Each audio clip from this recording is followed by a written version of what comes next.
going. Let's go.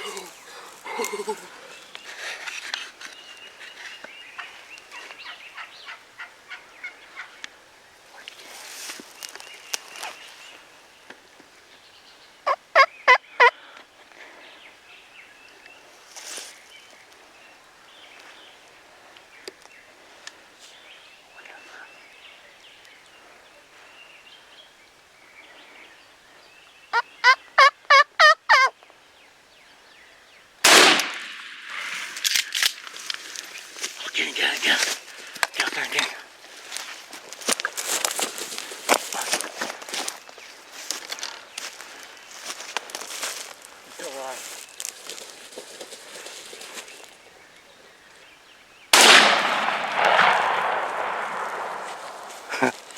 Let's go. Let's go. Dude, we need to fix that shotgun. Get out there and get him. Put your head on his head.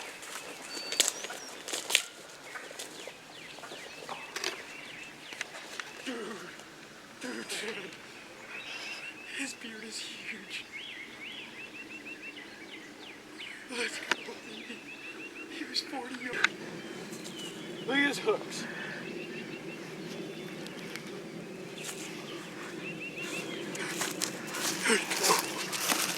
First bird. Dude, look at his freaking hooks.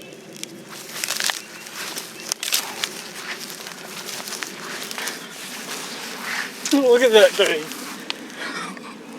Holy moly. Let me see his hooks. Oh, yeah. Those are nice ones. Yeah, this is a good bird.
Let's go, baby. Dude, you freaking, I don't know if I got it. Dude, you shot, you nicked me off. You shot, you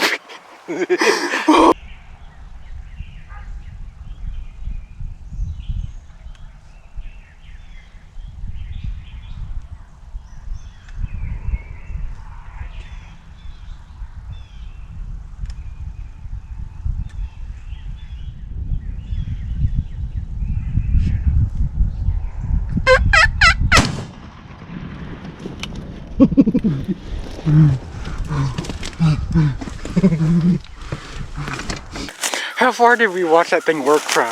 Look at that. Wow, that's crazy, that ghost blind. You can't even see it. Yeah, we're using a ghost blind, but so we came in from over here, our car's up here, and we roosted one right in this corner last night. And we saw this morning, we didn't get him. Look at them hooks. Oh, those might be competing with mine. Yeah. Well, we heard a hen. We heard him here last night. We didn't know exactly where he was, but we heard him in this corner. We made it, try to get down as far as possible. We want to get on this hill just in case there's one on this side so they can see both sides of the hill. The hens flew down and then the gobbler flew down right in this corner, probably 150, 200 yards. We saw him working back and forth with the hens. Finally, the hens started working all the way around this corner.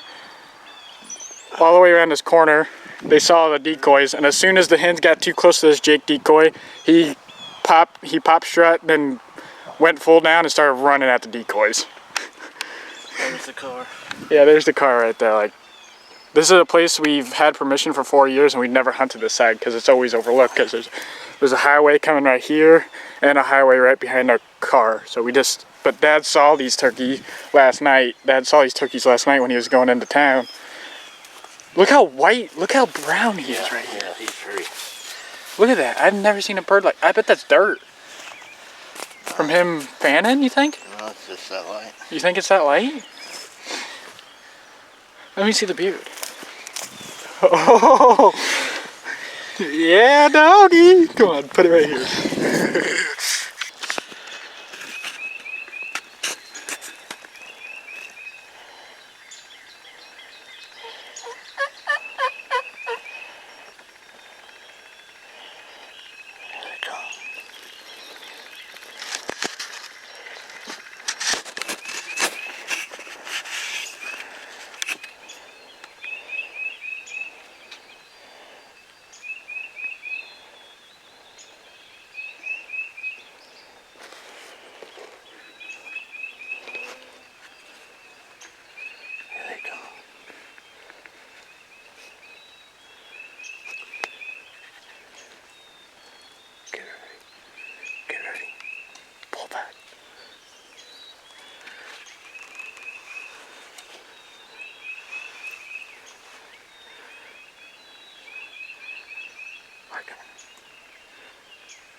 So the last clip you just watched was me shooting that bird with a bow, and then Dad following up trying to get the double. I want to say we never found that one that I shot with my bow. I think I shot it too far forward and didn't hit anything. But we searched for the rest of the day, trying to find it. We couldn't. It flew across 2 creeks. We found no more blood after where we found it, and we found the arrow probably 75 yards after from where I shot it at. So we could never find it. We spent all day looking for it, but we couldn't. But So I'm going to kind of run you through what happened with the first bird, the one that I killed with my shotgun. That was my first ever tom. So we came in to this property. We've been hunting for a while, and we've had a lot of turkeys there, but we could never seal the deal. But we couldn't get much filmed because where we sat up at, we were 30 yards away from it in its tree. We thought we roosted him that night. We thought he was further down that creek, so we crossed the creek, and then he was sitting right on the creek, and we set up right on the creek on the other side from where the tree was. So the whole morning we were 30 yards away from him. We couldn't move, couldn't do anything because he flew down a little later too, so he could see us pretty easily when it got light enough to see. But he flew actually the opposite way from us. And then a hen pulled him back over. You can hear the hen actually in the video. It pulled him over towards our decoys, and that's how I ended up killing him because he got too close to the decoys. That was my first ever tom.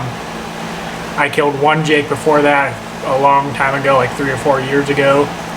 But the second one, obviously I kind of explained it when in the video, but we saw those turkey that night in that field. And then I went back there later that night to roost him, and I heard him gobbling, but it was just a textbook setup. Like, he came right in. As soon as those hens got too close to our jig decoy, he came right in. We were using the ghost blind, which actually has amazed me. I think it's pretty sweet. It's a little bulky to pack in, but if you are not walking very far and you get it set up to where you like it, it is actually pretty game changer. But what we've noticed, you got to have some kind of like grass or trees or something in front of you. You can't just reflect it off a dirt ground because then it looks like the dirt's sitting up. So if you have grass or something, it's actually really, really good to use. I think I'm only going to use it for turkey season. I don't know about bow season. When the time comes, we'll know. But we also took Hunter for a hunt, and we had a pretty big gobbler. I had some short clips of him in the beginning with all the music and stuff, but he came in within 60 yards, and he never came any closer than that. He just wouldn't commit. He kind of was trying to pop strap and never really fully did. I think he was just a little timid to come in, because I'm assuming because we've been hunting that a few days. I killed my gobbler off there, so maybe he saw a couple of his buddies died, so he's kind of timid. And then the one with my bow, which were two, I wouldn't call them Jakes, but they weren't toms. They're kind of in that middle. And I killed mine. Well, I didn't kill mine. I shot mine, couldn't find it. Dad killed his. It was actually a little tiny double beard. But that was pretty much it. That was our 2021 turkey season, our best year turkey season yet I've ever had. Dad has probably agreed with me too, but hopefully this year we'll film some pretty cool deer hunts as well. I mean, we have some pretty good bucks already on camera. We had the cellular cameras out and everything. We already got that going. But we got a couple new spots that we've acquired this year. So I also want to say that we do not own any land. I do not own any land. My dad doesn't own any land. We have no land to actually hunt on that's actually ours. What I do is in the summertime, I have Onyx, which if you do not have Onyx, you need to get it. It is a sweet little app, and it tells you property lines and who owns that property and their address. But I just go around knocking on doors asking permission to hunt. And when I first started hunting, we had 20 acres from when Dad got it. Dad got permission from when he was younger, and now we have probably like 5 or 6 different properties that we can hunt now, and it has been way better experience hunting, having more properties, having more places to go, having that time in summer to scout. You have these different properties you can go to. It's fun. I mean, if you don't have that much land, I suggest just go out there and try to ask. The worst you can get is a no, and that's what I have discovered. I've got way more no's than yeses, but the worst thing you can get is a no. So that's how I've been doing it, and if you want to do it, great. If you don't. If you have land, hunt it. But that's going to conclude this video. I just wanted to come in and tell you what happened with that bow turkey, and then kind of give you a rundown of how we got these properties and if I own them or lease them or anything. No, I don't pay any money. I don't make enough money. But if you just go around knocking on doors, you can probably get some yeses. Most of these places I sometimes mow, weed eat in this winter time. I shovel their driveways, and that's just a little bit of like payment towards them for letting me do this. So just want to tell you that's how we hunt these properties. So thank you for watching. See you next time.